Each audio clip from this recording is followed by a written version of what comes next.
ظالم کا ساتھ دینا یہ بھی گناہ، حق والوں کا ساتھ نہ دینا یہ بھی گناہ۔ تو اس لیے حق والوں کا ساتھ دیں۔ اب بعض لوگ یہ کہتے ہیں بھئی ہمارا تو ایک ووٹ ہے، ہمارا ایک ووٹ ہے، ایک ووٹ سے کیا بنے گا؟ اب یاد رکھیں، ہار جیت ایک ووٹ کا معاملہ ہے۔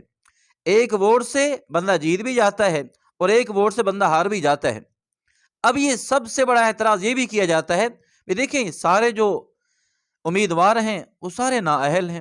کہ ایسا نہیں ہے، اگر 4-5 امیدوار ہیں ان میں سے جو بہتر ہے اس کا ساتھ دینا، اس کو ووٹ دینا آپ پر فرض ہے، ضروری ہے۔ اگر آپ اچھے بندے کو ووٹ نہیں دیں گے تو آپ گناہگار ہوں گے، ٹھیک ہے، نااہل کو ووٹ نہ دیں۔ جس طرح سچی گواہی دینا لازمی ہے، اسی طرح سچی گواہی کو چھپانا یہ بہت بڑا گناہ ہے۔ اب ایک بندہ سچی گواہی دیتا ہے تو وہ ثواب کا مستحق ہے، اور ایک بندہ سچی گواہی کو چھپاتا ہے، گواہی نہیں دیتا، تو وہ گناہگار ہے۔ اللہ تعالیٰ اس کے بارے میں فرماتے ہیں وَمَن يَكْتُمْهَا فَإِنَّهُ آثِمٌ قَلْبُهُ، جو شہادت کو چھپائے گا، گواہی کو چھپائے گا، اس کا دل گناہگار ہوگا۔ بعض لوگ ووٹ کا حق استعمال نہیں کرتے، اب گھر میں بیٹھ جاتے ہیں، اب وہ سمجھتے ہیں کہ گھر میں بیٹھ جانا، ووٹ استعمال نہ کرنا یہ بہت بڑی نیکی ہے، حالانکہ یہ کوئی نیکی نہیں ہے۔ اب ایک بندہ جس کے پاس شہادت ہے، وہ شہادت دے رہا، گواہی دے رہا، تو اس پر اللہ تعالیٰ اس کو اجر دیں گے، ثواب دیں گے۔ اور اسی طرح ایک بندہ اس کے پاس شہادت موجود ہے لیکن وہ اس شہادت کو، گواہی کو چھپاتا ہے، تو اللہ تعالیٰ کے ہاں سزاوار ہے، اس کا دل گناہگار ہے۔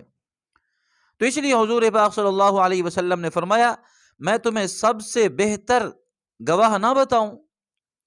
اور سب سے بہتر گواہ کی حضور پاک صلی اللہ علیہ وسلم نے نشاندہی کی۔ سب سے بہتر وہ گواہ ہے جو گواہی مانگنے سے پہلے گواہی دینے کے لیے تیار ہو جائے، وہ پہلے سے تیار ہو کہ میں گواہی دے رہا ہوں۔ اب ووٹ بھی ایک قسم کی گواہی ہے، شہادت ہے۔ جو بندہ ووٹ نہیں دے گا، اپنا حق استعمال نہیں کرے گا، گواہی نہیں دے گا، وہ بندہ گناہگار ہے۔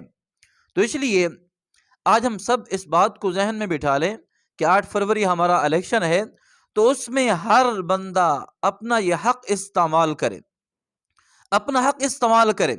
اور حضور پاک صلی اللہ علیہ وسلم نے فرمایا اگر کسی بندے کو شہادت کے لیے، گواہی کے لیے بلایا جائے اور وہ سچی گواہی نہ دے، وہ ایسا ہے جیسا کہ جھوٹی گواہی دینے والا۔ اب لامحالہ ایک سچی گواہی کو چھپائے گا، سچی گواہی استعمال نہیں کرے گا، تو وہ جھوٹ کا ساتھ دے رہا ہے۔ جس کو بلایا جا رہا ہے بھی آؤ ووٹ دو، شہادت دو، 25 کروڑ عوام کا مسئلہ ہے، اور وہ بندہ شہادت کو چھپا رہا ہے، گواہی کو چھپا رہا ہے، وہ ایسا ہے جیسا کہ وہ جھوٹی گواہی دے رہا ہے۔ تو اس لیے جس طرح سچی گواہی دینا یہ ثواب ہے، اسی طرح گواہی کو چھپانا یہ عذاب ہے، گناہ ہے۔ تو اس لیے آپ حق کا ساتھ دیں، آپ ظلم کو روکیں، انصاف کو لائیں۔ اور اگر ایک بندہ انصاف لانا چاہتا ہے، کام کرنا چاہتا ہے، اب اس کو ووٹ نہیں دیں گے، وہ ہار جائے گا۔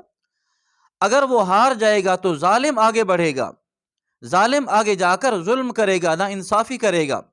جب آپ کو معلوم ہے میرا ایک ووٹ حق کے پاس جائے گا، حق جیت جائے گا، ظلم کے پاس جائے گا تو ظلم جیت جائے گا، تو آپ پر واجب ہے حق کا ساتھ دیں۔ اور اگر خدا نخواستہ آپ حق کا ساتھ نہیں دیں گے، حق والوں کے ایک ووٹ کم ہوگا، ظالم جیت جائے گا۔ اور اگر کوئی بندہ ظلم کر رہا ہے، حضور پاک صلی اللہ علیہ وسلم نے فرمایا لوگ دیکھ رہے ہیں کہ ظالم کسی پر ظلم کر رہا ہے، اور وہ اس کو روک بھی سکتے ہیں، پکڑ بھی سکتے ہیں، لیکن ظالم کو ظلم سے روکتے نہیں ہیں، اور اس جو مظلوم ہے اس کا ساتھ نہیں دیتے، تو عن قریب اللہ جل شانہ ان سب پر اپنا عذاب نازل فرما دیں گے۔ تو اس لیے ظالم کا ساتھ دینا یہ بھی گناہ، حق والوں کا ساتھ نہ دینا یہ بھی گناہ۔ تو اس لیے حق والوں کا ساتھ دیں۔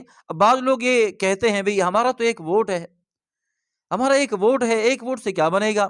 اب یاد رکھیں ہار جیت ایک ووٹ کا معاملہ ہے، ایک ووٹ سے بندہ جیت بھی جاتا ہے اور ایک ووٹ سے بندہ ہار بھی جاتا ہے۔ اب یہ سب سے بڑا اعتراض یہ بھی کیا جاتا ہے کہ دیکھیں سارے جو امیدوار ہیں وہ سارے نااہل ہیں۔ کہ ایسا نہیں ہے، اگر 4-5 امیدوار ہیں ان میں سے جو بہتر ہے اس کا ساتھ دینا، اس کو ووٹ دینا آپ پر فرض ہے، ضروری ہے۔ اگر آپ اچھے بندے کو ووٹ نہیں دیں گے تو آپ گناہگار ہوں گے، ٹھیک ہے، نااہل کو ووٹ نہ دیں۔ شرع حکم بھی یہی ہے، نااہل کو ووٹ نہ دیں، لیکن جو اہل ہے اس کو ووٹ نہ دینا یہ بھی حرام ہے۔ تو اس لیے ہمیشہ اپنے ذمہ داریوں کو نبھائیں۔ اب بعض لوگ یہ کہتے ہیں بھی اگر وہ گناہ گار ہیں تو ہم بھی تو گناہ گار ہیں، ہم اگر ووٹ نہیں دیں گے تو کون سا مسئلہ ہو جائے گا؟ بھئی اگر آپ ووٹ نہیں دیں گے، نااہل آگے جائیں گے تو یہ 22 کروڑ عوام کا مسئلہ ہے، 25 کروڑ عوام کا مسئلہ ہے، پورے پاکستان کا مسئلہ ہے۔ تو اس لیے ہر مسلمان پاکستانی، ہر انسان 8 فروری کو اپنا حق استعمال کرے اور حق کا ساتھ دے، حق کا ساتھ دے کر ایسے امیدوار ان کو کامیاب کرائے جو پاکستان کے بھی خیر خواہ ہوں، اسلام کے خیر خواہ ہوں، ملک و ملت کے خیر خواہ ہوں۔ یہ ہر مسلمان پر، ہر ایمان والے پر، ہر پاکستانی پر یہ ضروری ہے۔